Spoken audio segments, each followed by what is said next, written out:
week goes to Lynn Tran, who said, Kristen Conger just had a marathon of your videos and Professor Boyfriend. OMG, you guys. By the way, I don't have a flat iron. Hashtag Guy Cosmo. I've made so many videos, I kind of forget what you're talking about. I think it's the Professor Boyfriend and me reading Cosmo together. Wait, should that have been Professor Boyfriend and I?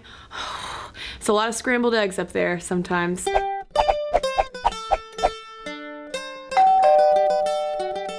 This week on Stuff Mom Never Told You, there was no video on Monday because it was Labor Day, and that's a holiday. And you know what? It's good for people to take holidays, so I did. But then on Wednesday, I came back swinging with, why do women have bigger butts? And on Friday, it was 7 questions women probably don't want to answer, which probably, yes, I have been asked, which is probably why I made that video. Now to Ask Kristen. First of all, thanks to everybody who watched and commented on last week's Ask Kristen video. Why do people call their significant others baby? It was a lot of fun reading in the comments what you all call your significant others. Manling said, in Dutch generally the term schat or schatje, why can't I say this, is used as a term of endearment. Its literal translation is treasure. So sweet. That is sweet. Although I wish I could say it. Lula had this to say, I'm Brazilian and always call my boyfriend amor or love, which I think is the most common term here. We also use lindo or linda, beautiful, but that's more private. We only use it when we are alone. Your own private Linda. Morelf said, I never call my husband his proper name and he never calls me by mine.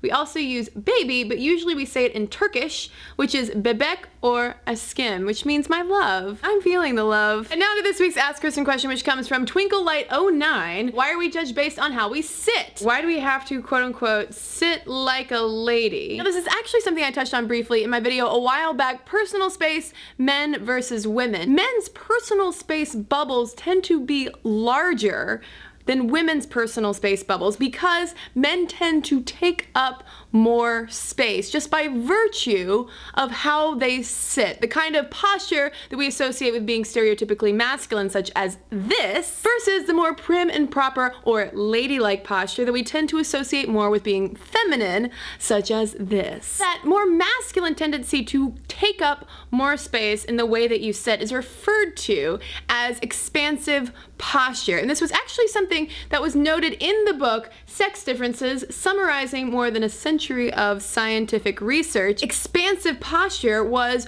one of the things that they highlighted in terms of being a consistent, empirically based difference in how men and women comport themselves. Men are likelier to engage in expansive posture versus women who are likelier to sit with their legs crossed and their arms folded across each other to make ourselves as small as possible. The only quibble I would make with that is referring to it as a sex difference rather than a gender difference. A sex difference implies some kind of biological underpinning, whereas a gender difference is more about social conditioning. Take me, for example. There are all sorts of ways that I am currently performing my feminine gender. I'm wearing a necklace, I've got my hair long, I'm wearing makeup, my nails are painted. When I was growing up, I remember my mom often reminding me about one more aspect of the feminine gender performance, which was really important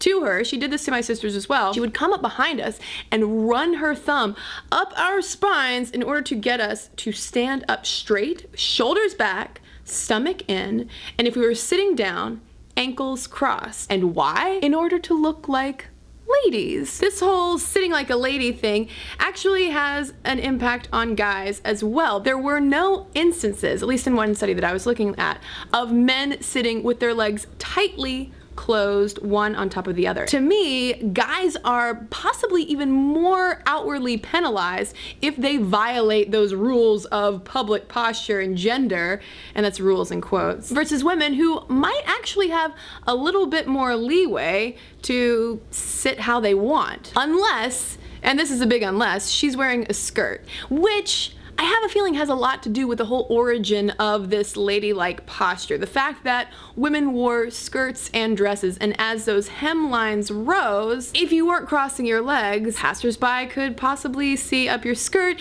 and to your underwear, and then, oh my god, how improper would that be? I would think that by the time it became commonplace for women to wear pants if they wanted to, this whole ladylike posture thing was firmly ingrained in our broader gender schema. Yes, I just used the phrase broader gender schema. But now it's time for us to conduct our own mini study on gender differences in sitting posture. Let me know in the comments below what your preferred sitting position is. Have people ever commented on how you sit? And as always, ask me your questions so I can give you some answers and some horrible pronunciations of Dutch words every now and then.